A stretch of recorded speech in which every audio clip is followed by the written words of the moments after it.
Welcome to Talking Feds, a roundtable that brings together prominent figures from government law and journalism for a dynamic discussion of the most important topics of the day. I'm Harry Littman. Jack Smith is not messing around. This week he turned over a large stack of initial discovery to the Trump defense team that included far more than the rules required, including the grand jury testimony of nearly all the witnesses who will testify against Trump at trial. This show of bravado communicated confidence in the government's case and readiness to go to trial soon. The DOJ proceeded to file a request for a trial date of December 11th, trying to draw an early line against exorbitant Trump delays.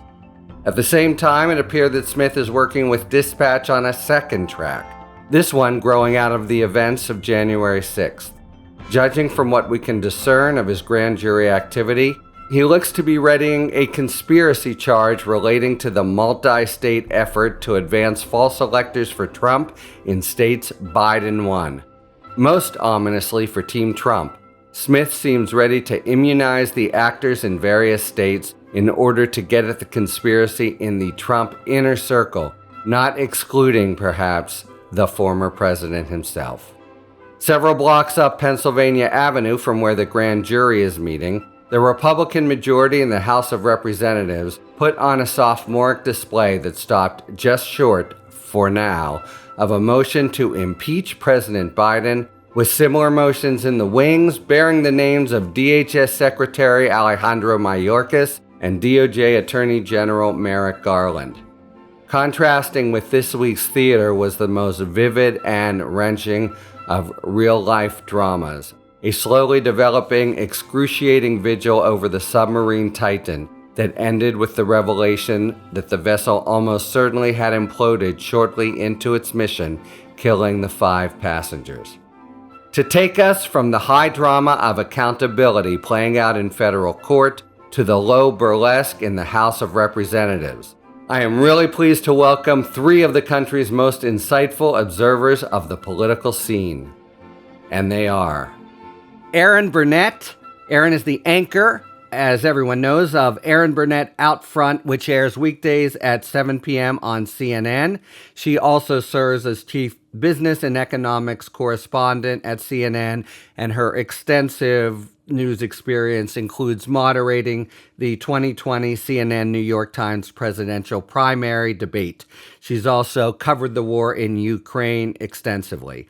Erin, thank you so much for returning to Talking Feds. Great to be here. A first-time guest, Tim Miller. Tim's a writer at The Bulwark, host of the Next Level podcast and the show Not My Party. Previously, he served as communications director for Jeb Bush's 2016 presidential campaign and political director for Republican Voters Against Trump. He's an MSNBC analyst and the author of Why We Did It, a travelogue from the Republican road to hell. Thanks so much for joining. I'm here for the low burlesque. There you go. Charlie Savage, a Pulitzer Prize-winning journalist and Washington correspondent for the New York Times. He's the author of 2 books, Power Wars about national security legal policymaking in the Obama administration, and Takeover, which chronicled the Bush-Cheney administration efforts to expand presidential power. Previously, he reported for the Miami Herald and the Boston Globe. Thank you very much for joining, Charlie. It's a pleasure to be here. All right, let's start with the DOJ special counsel investigation, which seemed like it made some major strides forward, and maybe even that the prospect of a separate new indictment came into some focus. But beginning with Mar-a-Lago, so Eileen Cannon, who looks as if she'll be sticking around, set a very early trial date, August 2023. We know that won't hold, but the Times reported that about her 4 other, not a lot of experience, criminal trials. She also set a very quick date and then pushed it back. What do we expect a more realistic timeline to be here?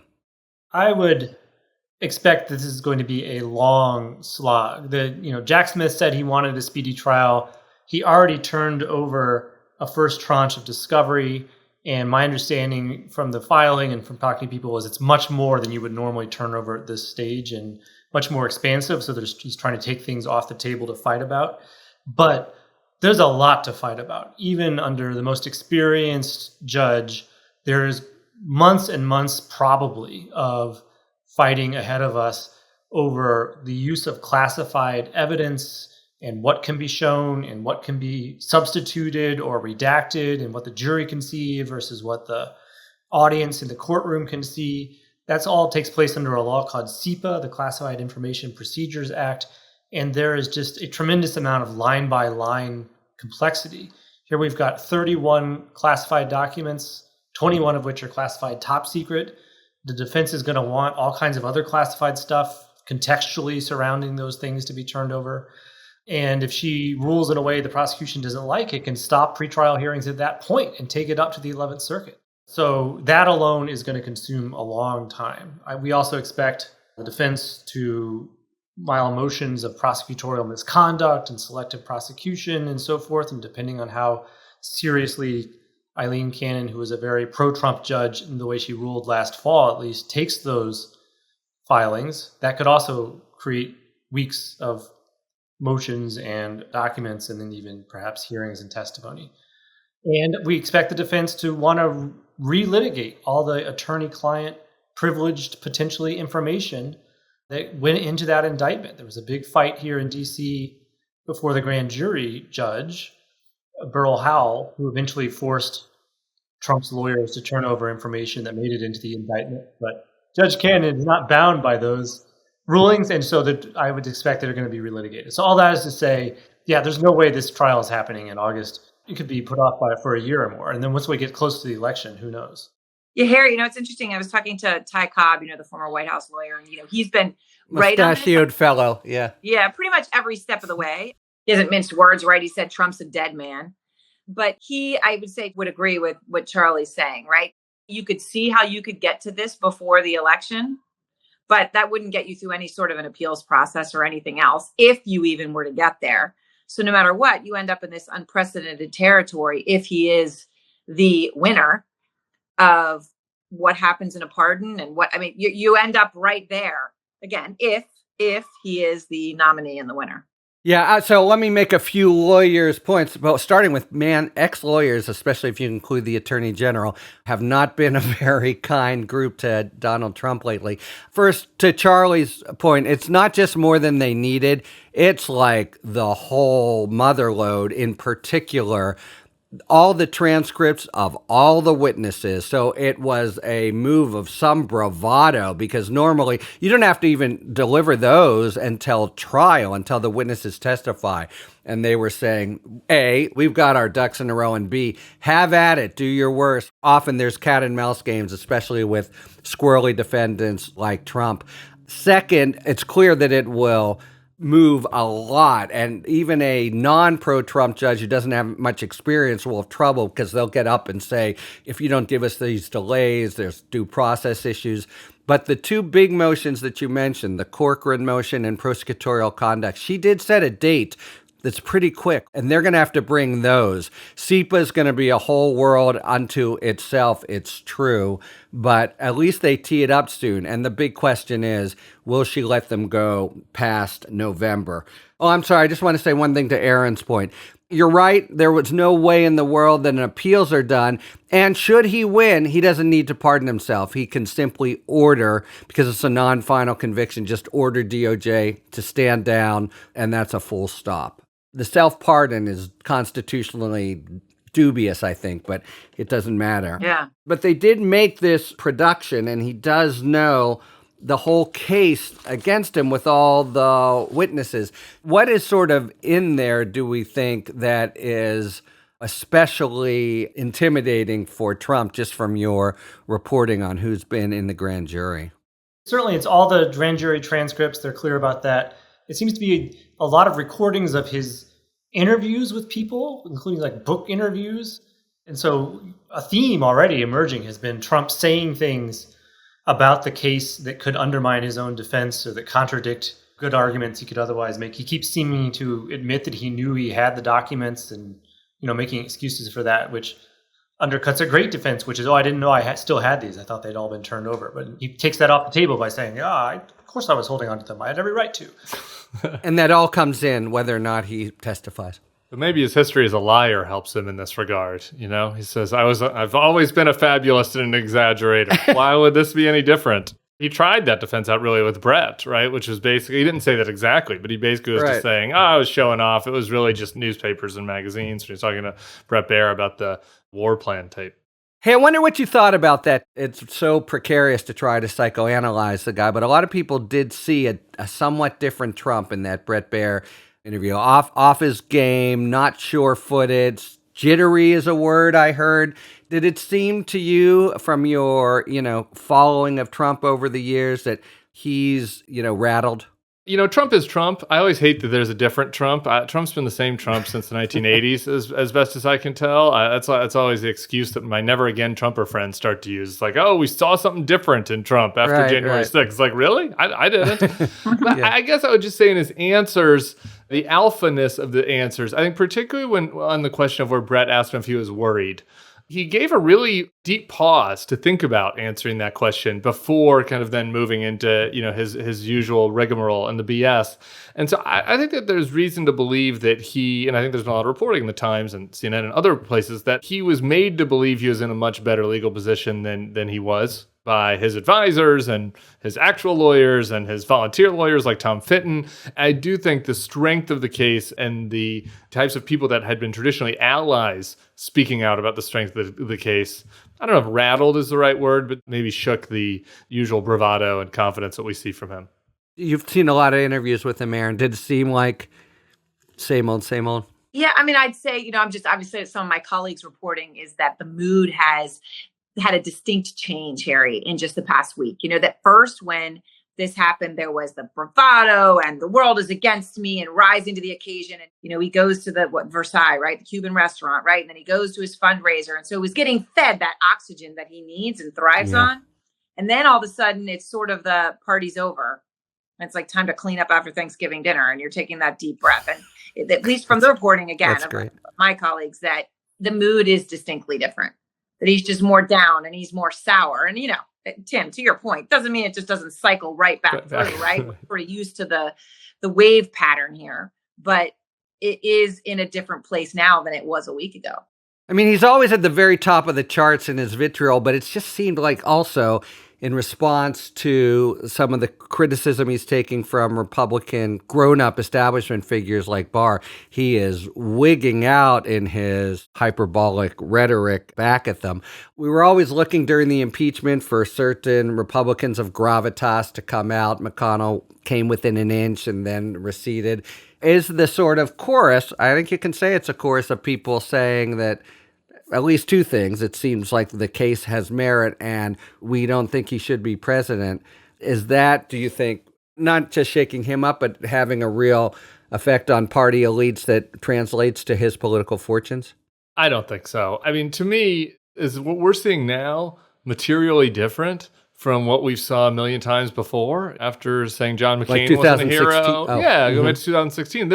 We did this. I was out there recruiting other Republican elites to speak out. There's this weird element where Trump kind of sometimes benefits with Republican voters if it feels like the stuffed shirt old Republican types go after him. Like it kind of boomerangs back in his favor with voters. They're like, he must be doing something right if, those Bush era, Karl Rove era guys are going after him, right? So the kind of MAGA media world, I think, has more of a skeleton key towards whether voters are going to respond to the criticisms of him, like whether or not the grown-ups, quote unquote, attack him. I don't know how much that really matters. The non-grown-ups attacking him would probably have a better impact with the voters in question. Harry, Jeff Zelany's been out in Iowa. I think it was Judy Woodruff, too, over on PBS. And people have been talking to some Iowa voters and really interesting what is showing up. Judy did it with Sarah Longwell, my Bulwark colleague. They did the focus group together, yeah. So one of the things when Zelany was talking to people, you kind of get some people say exactly what you're saying, Tim, right? So it's the sort of, okay, wait, we've seen this before. Then some people are saying, okay, well, Trump's support is softening. So I don't know how you guys see this, but the latest CNN poll has, this is post-indictment, okay? 47% of Republicans and Republican leading voters saying he's their first choice for the nominee, down from 53% in May. You can look at that like a move, or you can look at that like, really, that's it? Softening, is that too strong a word? But I mean, that's one poll, but it's not showing a massive move. Tim, you're raising your eyebrow. 6 points does seem kind of significant. It's not nothing. I mean, we saw him bump up the other way after the Bragg indictment, right? So there's a meaningful difference there that like he's going down versus up following it. It's a small hit. And to me, I always use this as baseline. It's kind of like wake me up when he's below his winning margin from 2016, right? And he got about 45 to 47% in 2016. I think if we start to see him get down into the low 40s, I'm going to start to get interested. And so, we'll sort of see whether this will move any of the actual Trump people off of him. And otherwise, I think it's a little bit of noise between people who are kind of what I call the soft Trump voters, people that like him but are maybe open to another option. Those people moving off are kind of the baseline.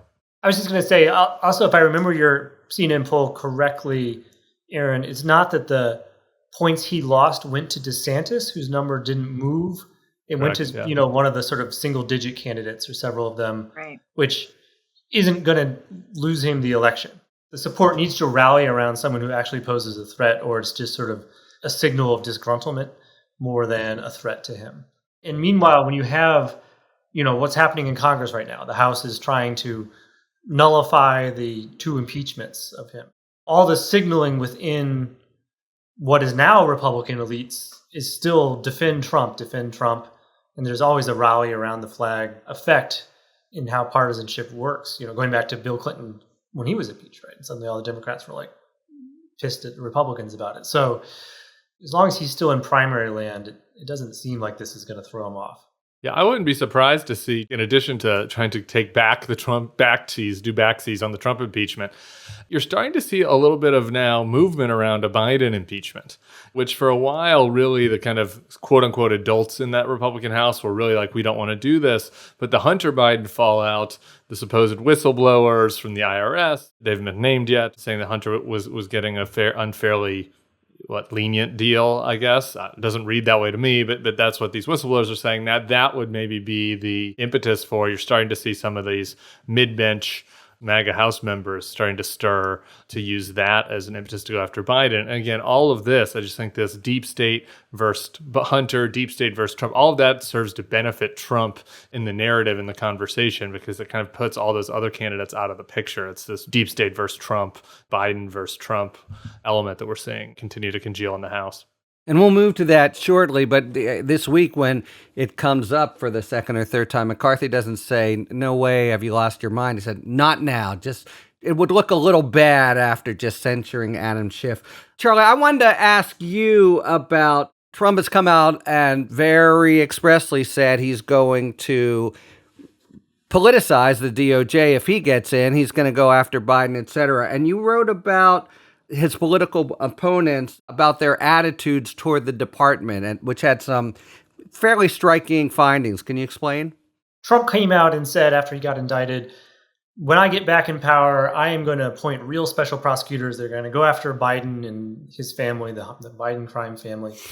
And a problem with that, of course, is under Merrick Garland, there is already 2 Trump-appointed prosecutors who were investigating Hunter Biden and President Biden's handling of classified documents. So he was promising to do something that's happening. But his implication was, well, they're not real, even though they're people I put in place. I'll put in someone who will actually put those guys in jail regardless, I guess. And this is a violation of a post-Watergate norm that the White House, the president, does not get involved in individual case decisions in the Justice Department, going back to when the reaction to Nixon trying to shut down the Watergate investigation by firing a series of people in the Saturday Night Massacre.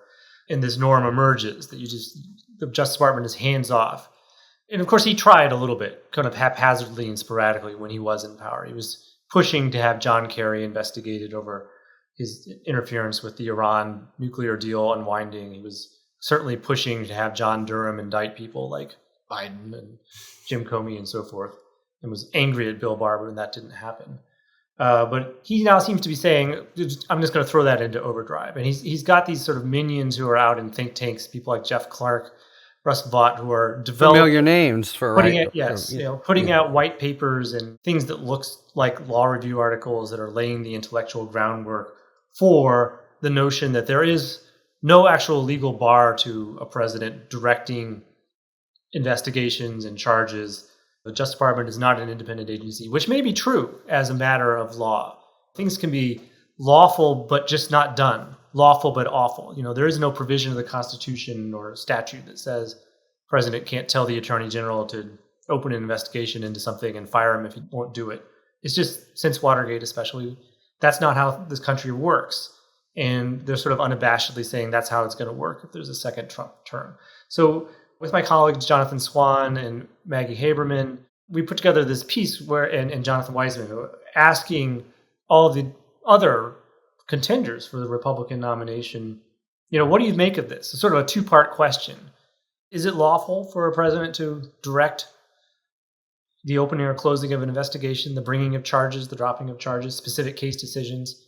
And even if it is, in your view, should a president do that? Or should a president obey this post-Watergate norm and be hands-off? And would you pledge to not get involved in case decisions if you got in the White House? And there were a couple Republicans, Chris Christie, Asa Hutchinson, who offered a full-throated defense of the way things work in this country or have for the last 50 years. He said it's really important that presidents don't do that and they wouldn't do that, et cetera, absent some extraordinary circumstance like a case involving that had foreign policy implications, which falls outside of that norm. But most of his rivals were not willing to defend the norm. They either gave us this gobbledygook answers that didn't actually get to the point, I'm sure quite deliberately. DeSantis has been out there emphasizing that a president can control the Justice Department and it's not independent, which is, again, perhaps true legally, but doesn't get at the moral or ethical or norm issue. And they're not willing to say, with the exception of Christie and Hutchinson, that's not how things are done in this country and I won't do it that way. And therefore, it's part of this sort of unwillingness to criticize Trump even as they're trying to take him out in the primary, which it seems to be most of their strategies. I mean, I found it of a piece with the supposed promise to pardon him. And, I'm a fuddy-duddy from DOJ, but I just got to say that, yes, there's this constitutional veneer that you can at least talk about in polite company about a unitary executive and the like. But the norm you're talking about is every bit as axiomatic and in the DNA of DOJ for very, very good reasons. So this, to me, seems one of the bulwarks that would really take us toward autocratic territory. And it's sort of chilling that other people, he might not win the nomination, but with his influence, then whoever the nominee is, if they're committed to these kind of Trumpian ideas, then Trumpianism really outlasts Trump. Tim, I wonder your thoughts about this, because how the hell is the party generally going to just dig itself, to me, what seems like just this giant hole that they just go deeper and deeper into with this kind of lasting influence, even when he's out of office? Well, they're not going to dig their way out of it because this is where the party is going and has been going. To me, the most interesting thing about the story that Charlie was just talking about is that this big middle of the party, and I don't mean middle of the country, I mean middle of the Republican Party, of people that like Trump, that are not maybe in the cult, but are not, my people like Asa Hutchinson, trying to stand up to the man, right? Like the people that are in the center of where the Republican Party is right now, they have moved very notably towards these more authoritarian type steps where it is not a free markets and free people that is not in vogue anymore. It is the government should act to defend conservatives against this deep state attacks and to push conservative policies against companies like Disney, et cetera. The DeSantis answer obviously is the most full-throated about how he would control DOJ, but the fact that even your Tim Scotts of the world are giving mealy-mouthed answers. Right. Ben Shapiro, who is, for whatever you think of him, is kind of seen as like an intellectual, it was more of a traditional Republican, more conservative, but traditional. He was out there saying this week, we might need to move to a system where only Republicans prosecute Republicans and Democrats prosecute Democrats. Like these sorts of things that we need to be explicitly partisan now because the deep state, the government is so hostile to us. I just think that's really alarming that kind of part of the party has moved in a Trump's direction in a very explicit way. That's your first Republicans prosecuting Republicans are instantly excommunicated, right? Bob Mueller, I don't know exactly how we're going to work that out. By definition. Tim, you said something that really hit to me, because the other day, every time you talk about Durham, right, you're saying, well, Trump appointed. And or when you're talking about the 3 panel of judges that overruled Cannon back originally in the Mar-a-Lago documents, the thing where they were 3 Republican appointed conservative, we have to add that in. And it just didn't used to be something from where I sit that ever came up, right? Because yes, right, this is how judges are appointed, but people had a faith in the system and a faith in the way things were adjudicated. And now that's gone. So now I'm thinking, gosh, well, what role are we playing by every time we say a judge appointed by, because the special counsel is appointed by Trump, that means it's, we're all playing into it. You were on the air, like when Charlie Rangel was being investigated. You weren't saying, and it was a Clinton-appointed judge that's looking into Charlie Rangel. You know what I mean? Like others, sort of, when you look back in like 90s, 2000s kind of controversies like this, you're right, that is new. And at the highest level, I find it heartbreaking at the Supreme Court, but just a little news flash here. They're in their last week, and if you suss out who's got opinions left to give, you see some very new appointees, that is to say, Trump appointees who, along with Roberts and Alito, could be issuing the very biggest cases. And we kind of know what that means. It's a shame. We shouldn't know what that means, but it seems like we kind of do. It's time now for our sidebar feature, in which we ask a well-known person to explain an important legal concept in the news. And the topic today is immunity, which is very much in the news, especially with Jack Smith's investigation of the false electors scheme. Immunity is a device that prosecutors can employ to guarantee that witnesses won't be subject to criminal penalty for their honest testimony, therefore removing any need for Fifth Amendment protection and requiring them to testify. And to tell us more about it, I'm pleased to welcome Neemish Patel. Neemish Patel is a writer and comedian. In 2017, he became the first Indian American writer on Saturday Night Live. He also wrote for Hassan Minhaj when Minhaj hosted last year's White House Correspondents' Dinner, and for Chris Rock when Rock hosted the Academy Awards in 2016. Neemish recently released his first comedy special, Lucky Lefty, which you can find on his YouTube channel. So I give you Neemish Patel on immunity. What is immunity? Recent reports of state and federal investigations into Donald Trump's various alleged unlawful activities include the detail that certain witnesses have been given immunity. For example, we've learned that Fulton County District Attorney Fani Willis approved immunity for several Georgia officials who participated in a scheme to replace genuine electors with phony counterparts loyal to Trump. So, what exactly is witness immunity? Who gets it? And what role does it play in the criminal justice system? Witness immunity is a legal protection that shields witnesses from being prosecuted for truthful testimony they provide. Immunity is most typically a way for prosecutors to get around an individual's assertion of her Fifth Amendment rights. The Fifth Amendment, of course, protects against compelled, incriminating testimony in a criminal case. With immunity, a person's testimony can no longer be used against her. Consequently, the Fifth Amendment shield no longer applies and she can be required to testify truthfully. Immunity comes in one of two forms: use immunity and transactional immunity. Use immunity, also called derivative use immunity, prohibits the prosecution from using information from a witness's testimony against the witness in a criminal case. Transactional immunity provides blanket protection from prosecution for the crimes or the transaction a defendant testifies about. Witnesses will often seek to secure immunity in exchange for testimony. Prosecutors, in turn, are cautious about giving it out and usually do so only if it's the sole way to procure important information. In the federal system, grants of witness immunity are, by statute, always grants of use immunity. So, in granting immunity, the federal government agrees not to use any information the witness provides in her testimony against her. But federal prosecutors can still prosecute the witness for the crimes or transactions she testified about, so long as they do so without relying on any information the witness provided or any information that derives from the witness's testimony.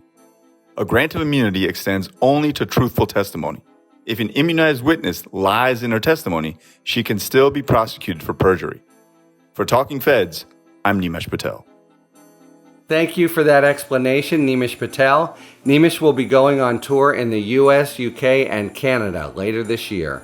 You can find show and ticket info at findingnimish.com. And now, a word from our sponsor, the American Civil Liberties Union. Hello, I'm Sandra Park, a senior attorney with the ACLU Women's Rights Project. At the ACLU, we believe everyone deserves equal access to safe and stable housing. Fair housing is a civil rights issue because it's fundamental to creating a more just society. Where we live is not just an address. It's central to all of life's opportunities, what services, healthcare, jobs, schools, and transportation we can access, and where we can build community with our families. The ACLU is working to reduce mass evictions and barriers to housing opportunities that disproportionately impact Black women renters and their families, and restore important housing protections to expand equal access to housing opportunities for everyone. To learn more about our efforts to ensure everyone has equal access to safe and stable housing, visit aclu.org.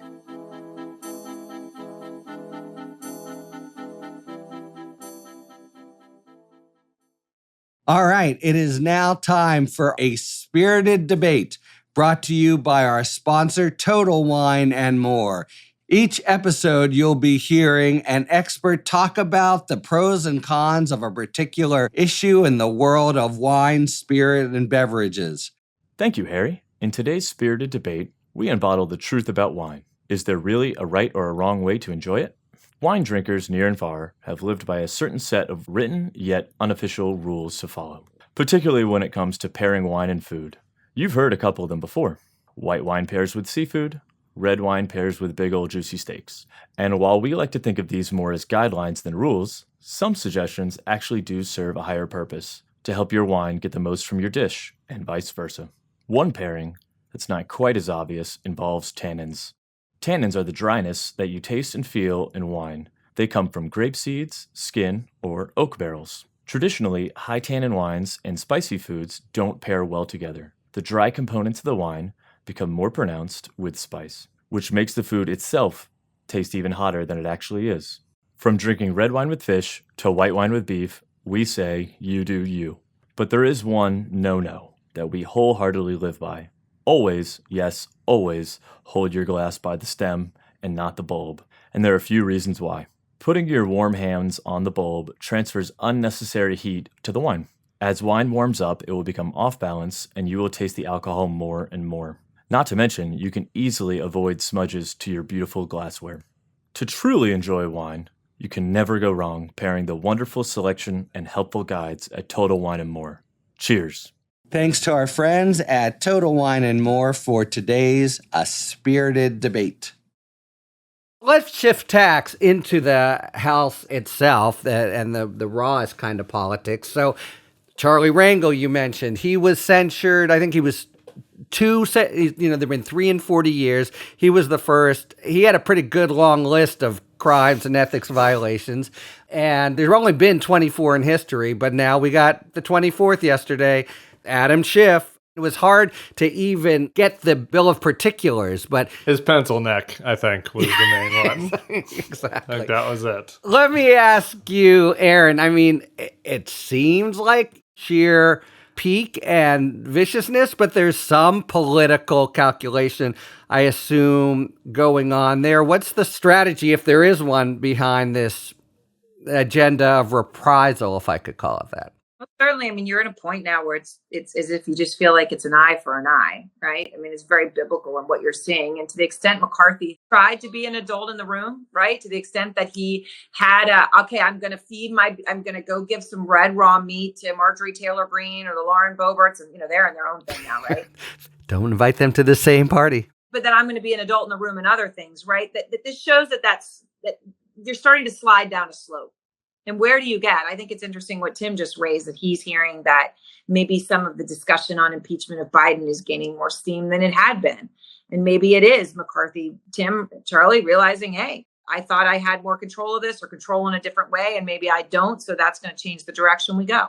Certainly the fallout from his ushering through the debt ceiling lifting deal, right, Yeah. was a complete freak out by the far right Yeah. that ground the House to a halt. We already know that he had to make some promises just to get through the speaker vote.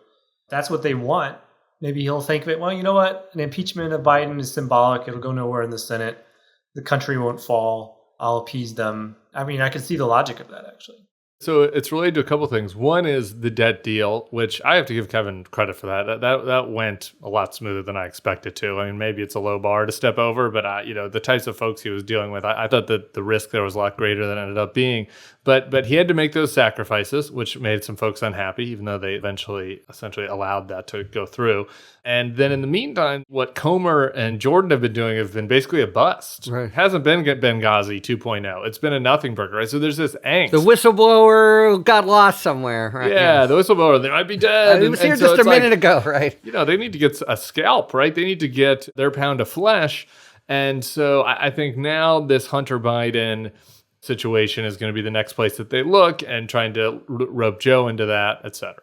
So, what I think you guys are suggesting, and makes sense, is it's not a broader political agenda. It's more a sort of intramural one with a kind of payback or show who's boss to McCarthy after the disappointment that they seemed unable to do anything in the debt crisis.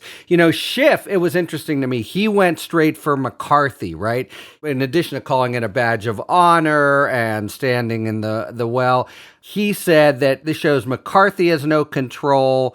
So I found it interesting that he would try to put pressure that way. And the easy target for him, obviously, is more Marjorie Taylor Greene or Boebert, and he tried to make it about McCarthy. Did that strike anybody else as intriguing? I thought it was a good week for Schiff. I don't know about that particular choice. A lot of viral videos giving John Durham the business. John Durham made that easy for Schiff by just not understanding basic facts about what happened in the initial Russia investigation that he was supposedly the lead investigator on. And so between that and then just this negative partisanship world we're in, which is if they're after me, that I must be doing something good. Schiff, I think, was just able to leverage both those things, as he's in a Senate primary. Yeah, they sure didn't hurt his chances in what's a really tough primary, right? Yeah, more it seems like McCarthy's coming after him, the more he can make that case that I'm the kind of fighter that you guys want in a top two Democratic race. Yeah, what do you think in general, confronted with this kind of romper room on the other side? Should Dems just be sitting back and watching it play out? Do they try in any way to kind of steer the bull one way or another?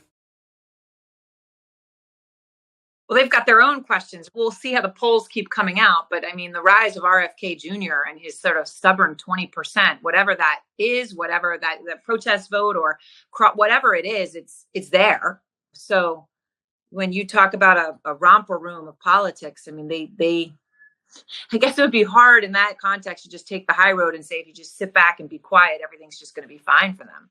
I agree with that. I think that the Democrats, this takes us outside of the legal elements of the discussion, just into the raw political. But if I was them, I would just be leaning to this conversation about how the Republicans aren't able to actually do anything. To me, I think that's a very safe place for the Democrats to contrast with Republicans on. I think that the media and just the Republicans' own dysfunction, MTG calling Boebert the B word, and all of that is going to make Republicans seem crazy on their own. If I was Democrats, I think they've done a really poor job of saying, okay, it's not just that they're crazy, they're not effective at trying to help you. Yeah. I think they've done a poor job of campaigning on the accomplishments of the Biden years and then also using that as a contrast with just, as you call it, the Republican romper room. I mean, really, besides the debt deal, they've been barely able to do anything. They can't even get consensus among themselves and just sort of paint them as they're obsessed with Hunter Biden. They're obsessed, with these random things that don't impact your lives at all, and it's preventing us from actually trying to solve problems that you do care about. That seems like a safe place for the Democrats to be and to be focusing their messaging. Here's the thing that really wigged me. I guess this is very pointy-headed, but Durham's testimony, the actual censure against Schiff, each of them seemed like Orwellian would be the fancy pants word, but I mean, they were literally trying to reverse facts, rewrite history, that it's the ultimate history is the propaganda of the victors or whatever.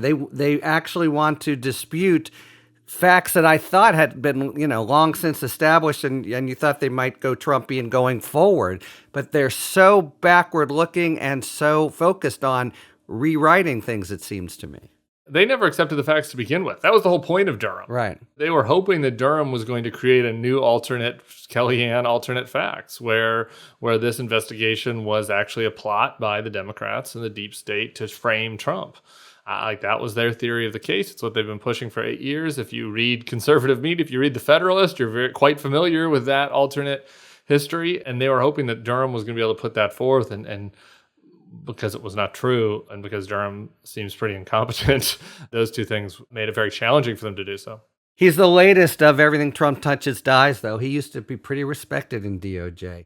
I thought at the Durham hearing, the interminable 6-hour Durham hearing, it was one thing to see Adam Schiff tussling with him over whether he had even a basic command of the facts of the real Russia investigation. And much of the hearing was this very predictable partisan, alternative universes where the Democrats were saying the Russia investigation was necessary and justified. Look at all the stuff it found. And the Republicans were saying it was corrupt and a political hit job and whatever. So the thing that really broke against that and was interesting to me was Matt Gaetz's questioning of Durham, because Gaetz, I think, articulated the rage against Durham that I see online among the sort of MAGA Twitter when they're not in the same room as Democrats and they're talking to each other. Extraordinary disappointment that Durham didn't prove anything. They really drank the Kool-Aid that he was going to prove a deep state conspiracy. He was going to put Jim Comey and Andy McCabe in jail. He was going to put Obama and Biden and Clinton in jail. He was going to prove this whole thing was a Western intelligence plot to get Trump. And he tried. It's not so much that he failed as that he was set up to fail, right? Because none of it was all just sort of invented out of Trump himself to some extent, creating this alternative fact pattern for his supporters to buy into, that this was just a deep state plot and spying on him and so forth. There was never any there. So then there was nothing for him to find. Like, what was he supposed to do? But Matt Gaetz came at him hard. He's like, well, you're part of the cover-up, Durham. You're the Washington Generals being paid to lose to the Harlem Globetrotters. This whole thing, it was a particularly hilarious line where it was like these things were folding in on top of each other, where he said, well, your report that finds these sort of little faults with the FBI, confirmation bias, wasn't even political bias. That's just inoculation against the real truth out there. And then he catches himself thinking about inoculation as something that works. And he's like, of course, inoculations actually make things worse, because in that sort of anti-vax way, sort of bleeding into his comments. That was the most interesting part of the hearing. It was like the rage that it didn't work. And the rage, of course, because if facts don't fit, there's only one explanation of, some kind of political malfeasance. So just one last question. I mean, it was good entertainment value. Everyone, wow, Marjorie Taylor Greene and Boebert are going at it. But does it reflect some broader tension within the conference or even the Freedom Party? Is there schisms that we don't see from here where we paint them all as a kind of monolithic force? My take is that the Boebert and MTG thing is petty personal dispute, fight for attention. But the within MAGA schism, it will be something that will continue to be interesting to watch, right? Because this is really the first time that some of these folks have an off-ramp. And there's a percentage of people who have been doing the Trump thing as kind of play acting, right? Like they're going along with it because they feel like they have to, but they think he's a buffoon. We've seen a million of, books have been written about all the conversations to this effect, right? And so DeSantis gives them an off-ramp that they never really had before, right? Like Biden was not a legitimate off-ramp. They felt like impeaching and convicting Trump was not a legitimate off-ramp because there would have been a revolt among voters. That DeSantis is an off-ramp. So I do think that there might be some growing intra-party tension under that veil, which is like, there's certain of this stuff we don't have to do anymore. And like, why are you forcing us to continue to do this Trump stuff when we have this other option? And so some of that might bubble up. But I don't know that the MTG and Boebert thing is really a reflection of that. I think that's just between the gals. Just what it looked like. Yeah. Junior high. All right. I wanted to leave a few minutes to take some stock of probably the biggest, certainly the most tragic news of the week, namely the death, almost certainly by catastrophic implosion not long after setting out of the Titan submarine. It put me in mind a little. I'm old. I must be the oldest guy of the four of us, but of the very high profile and wrenching explosion in 1986 of the Challenger, which, it killed everyone aboard. How can we, and what's the role of you as media folks to process such a catastrophic event? How do you even present it in real time? It was funny when it happened. There's been, I know, people calling out the double standard, or for lack of a better word, right? When you've got these migrant ships, right, that go down and 800 people are on them and people are drowning and dying, these horrific deaths, and people don't pay attention. Okay. And that is a horrible thing. And then something like this happens. And then, we've all seen the criticism. Well, a billionaire and 4 millionaires go down and everybody's paying attention. So I understand that criticism, but I will say there was something about it, just the fascination that everybody had. I mean, I don't know anybody who wasn't fascinated by this, from all walks of life, from all interests and all backgrounds. And, there's something about the fascination with the fact that people would choose, right? They weren't there by desperation, or, that they could do right in the world, right? And they chose to do this exploration, to go. And I think in some way that contributed to our collective fascination. But I'll also say there haven't been, I can think over the past few years, only a few stories like that really captured in such a mass way, people's attention and care of what happened. I mean, MH370 in its own way was similar to that for a while. And we all were hoping, right, that this would have a different ending, even though, if you really thought about it, I think everybody sort of knew in their heart how this happened. But there was just this fascination, and maybe it's something about that exploration, and who in the world would choose to get in a thing like that and go do that, right? Who would do that? And these people did it, and they took that risk, and it has had this horrible ending, but it was fascinating. My interest was mainly limited to just how you couldn't pay me $250,000 to get into that thing. I just you know what I mean? To me, that is the most unimaginably horrific death, like it is the stuff of nightmares. And I think that channels people's imaginations in a way that some of these other stories don't. It's the opposite direction, literally, but we're seeing the emergence of space tourism for millionaires, big time millionaires, not mere millionaires. And you can imagine that sooner or later something Challenger-like is going to happen, which will have a very similar framing around it. It's well, why are you doing that in the first place when you could be on a beach somewhere? Yeah. I just felt the drama, it's ironic isn't really the right word, but the implosion probably had happened before we'd even heard of it. But it was also the high drama of people immediately facing their own death. And I think it was impossible not to imagine what it would be like down in that vessel. Let me just ask, especially you, Erin, because you had to be out there and on TV and covering people. How does a network or a news agency try to go about reporting on an unfolding tragedy of that nature?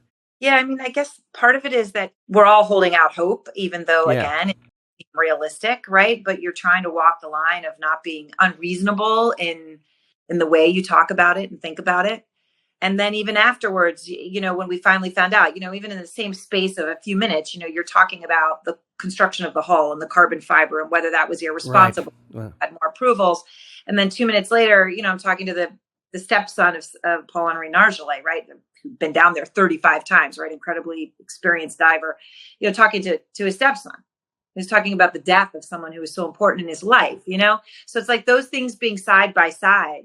Tonight, I'm speaking to the grandfather of the Pakistani son, right? So there's the father and the son, and then their father/grandfather is coming on. You had some great experts. Were they telling you during commercial break, you know what, it's really bad? At first, yes. One of them was saying that he'd heard about some kind of sound or an implosion, and he didn't have inside knowledge on the fact that the U.S. Navy had picked it up, but had sort of heard that. But then when the knocking came, obviously now kind of like background noise or something. But when that happened, they all actually were hopeful. And I think that was the thing that really actually touched me, to what you said, that people who know, people, Tim, to your point, who do choose to go down there, who are like, this is what I want to do, they did have hope. even though they know more than we'll ever know, right? Mm-hmm. They knew what most likely certainly had happened, and they still clung to hope. That's just human beings. That's what you do. Yeah. I'm sorry to you listeners to end on a bit of a sober note, but it was such an important point, and I really wanted to get the thoughts of people who cover news day in and day out. We are out of time.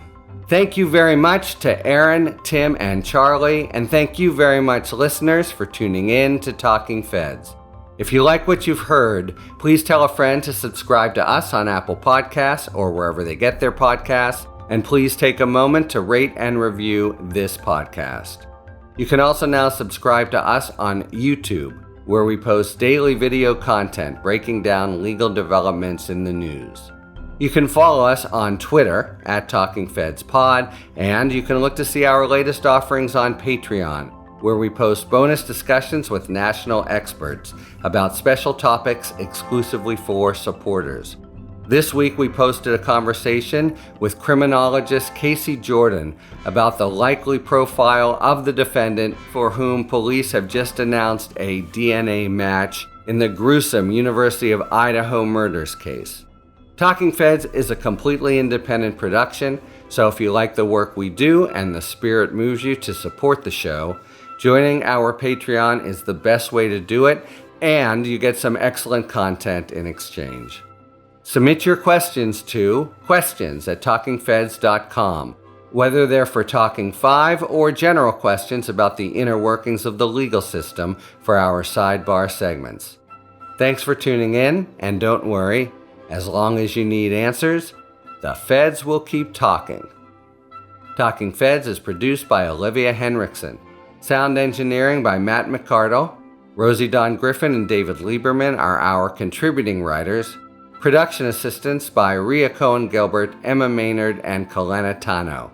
Thanks to Nimish Patel for explaining immunity. Our gratitude, as always, to the amazing Philip Glass, who graciously lets us use his music. Talking Feds is a production of Delito LLC. I'm Harry Littman. Talk to you later.